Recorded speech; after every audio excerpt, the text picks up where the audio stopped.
Good morning, students. History and Political Science, Standard 9th. We have learned about the India's internal challenges, third chapter. The first part we have learned about the East issues concerning Northeast, Northeast India. Now we are going to learn something about three things which are very much important is the Naxalism, communalism and regionalism. Okay, these are the internal challenges which are faced by the country. Now, what is this Naxalite movement? How it started? What is the cause for this Naxalite movement? We shall learn now. This movement started at Naxalbari in Darjeeling district in West Bengal.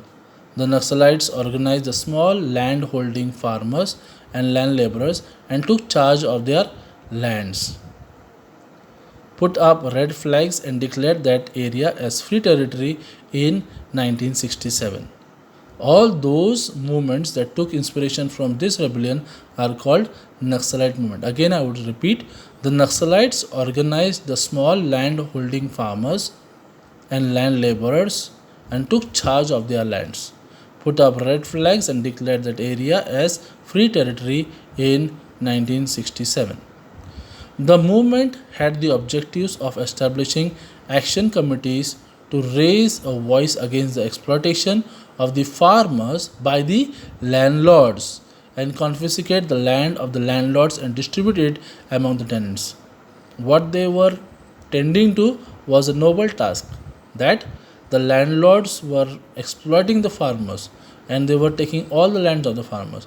So, in order to give justice to these people, this movement started to fight against the landlords, to confiscate the lands of the landlords and distribute to the common people.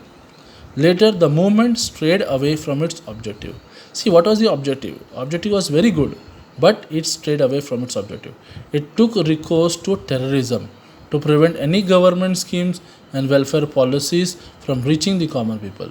They started not to allow any government schemes or welfare policies for the common people. That was something wrong which they did.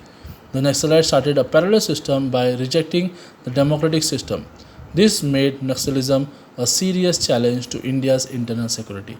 It started with a good objective, but afterwards they strayed away from the objective of giving good things to the people, common people. Afterwards, they only became the blocks in order to not give good things to the common people.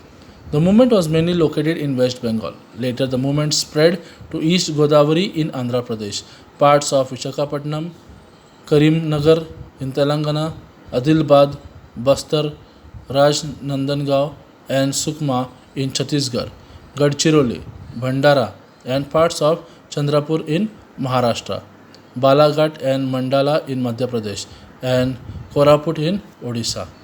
In order to maintain their influence, the Naxalites established an organization called People's Liberation Guerrilla Army (PLGA). This conflict is still going on. About Naxalism we have learned. Now about communalism. Communalism is a serious threat to the unity of our country. Communalism emerges out of narrow religious pride. The British sowed the seeds of communalism in our country. People of different religions have happily lived together since many centuries. There is nothing wrong in people of different religions living together in a country while being duly proud of their own religion. But when this pride becomes excessive, then it turns into bigotry. Each one then begins to consider their religion superior and others inferior. This leads to religious fanaticism. Fanaticism is the base of communalism.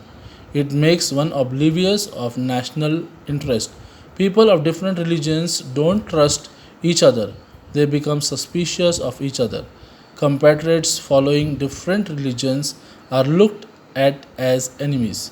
Even commensality or coming together on festivals becomes rare. As a result, it becomes difficult for everybody to come together and get organized for their demands and rights as citizens. Fanaticism makes the perspective of looking at events and people prejudiced. Some people begin to think of economic and social questions also in the framework of their own religion. Some people of all religions think that since they belong to a particular religion, they have no influence in politics.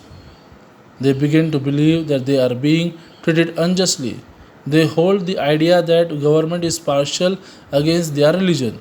In such a condition, they become too sensitive about their religion and their co-religionists.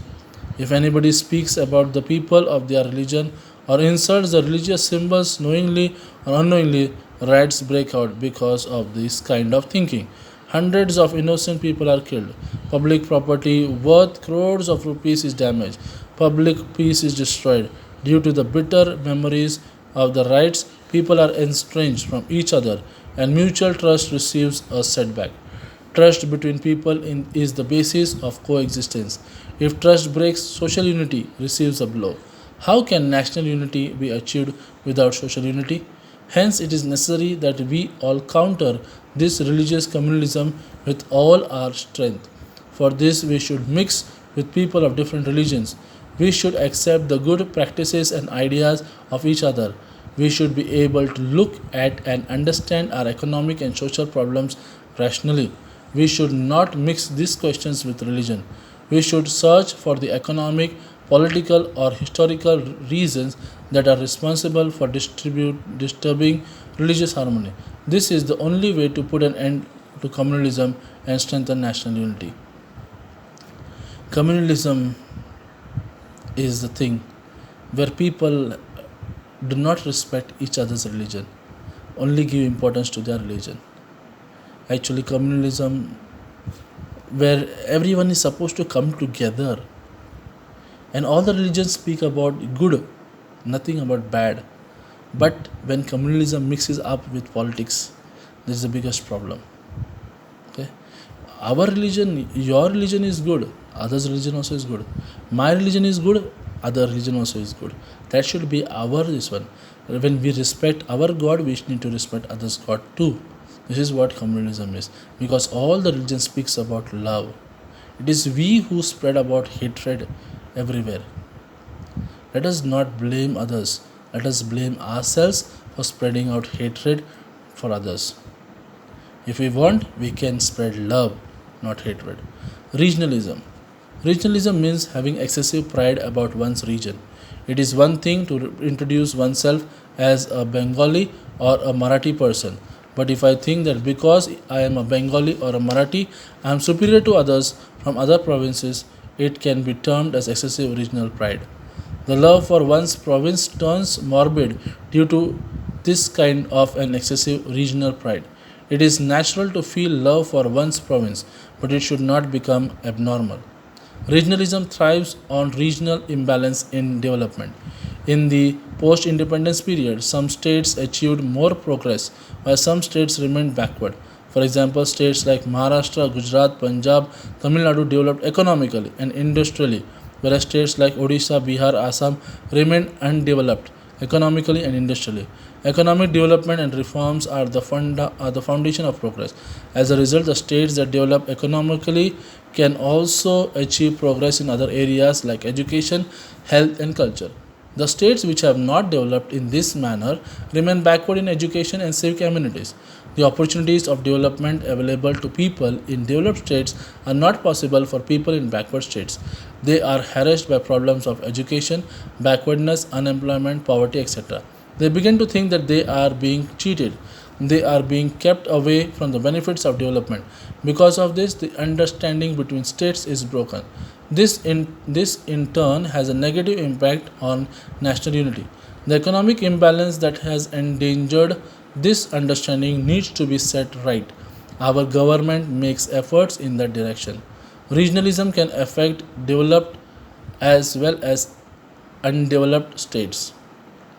The people of developed states begin to believe that they are superior due to their superior history and culture, and hence they have developed that much. Then they begin to look down upon the people of underdeveloped regions. They are not willing to share the benefits of development with the backward states.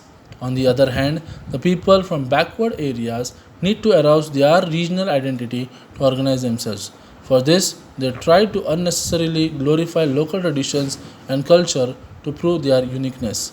This leads to regionalism. It endangers national unity. The evil of regionalism can be tackled by reducing the imbalance in development. We have studied a few challenges that India is facing. Apart from this, there are several problems like overpopulation, cleanliness, agriculture, and the problems of the farmers, poverty, housing, and food. We are trying to overcome these and more and move forward. We are progressing steadily. In the next chapter, we shall learn about progress in the economic field. This is something about regionalism. Every region is very much important. I am proud of my region, I am proud of my language, but that doesn't mean I belittle other religion, other region, or other people. Everyone is together. Today we are moving out because we are having all the possible amenities, but in other states there are no amenities, development things, so that is why they are backward. But we help each other, both will develop together because we are part of India. So let us strive together to live a good life, be together united, that we live a good Indian life and be a good citizen of India. Thank you.